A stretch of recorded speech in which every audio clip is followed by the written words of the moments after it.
ಕಾಯಕವೇ ಕೈಲಾಸ ಅಂದರೂ ಬಸವ, ಅದರಂತೆ ನಡೆದರೂ ನಡೆದಾಡೋ ದೈವ. ಕಾಯಕವೇ ಕೈಲಾಸ ಅಂದರೂ ಬಸವ, ಅದರಂತೆ ನಡೆದರೂ ನಡೆದಾಡೋ ದೈವ.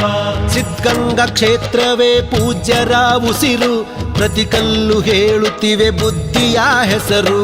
ಸಿದ್ಧಗಂಗಾ ಕ್ಷೇತ್ರವೇ ಪೂಜ್ಯರ ಉಸಿರು, ಪ್ರತಿ ಕಲ್ಲು ಹೇಳುತ್ತಿವೆ ಬುದ್ಧಿಯ ಹೆಸರು.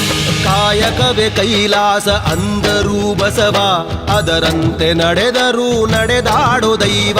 ಕಾಯಕವೇ ಕೈಲಾಸ ಅಂದರೂ ಬಸವ, ಅದರಂತೆ ನಡೆದರೂ ನಡೆದಾಡೋ ದೈವ.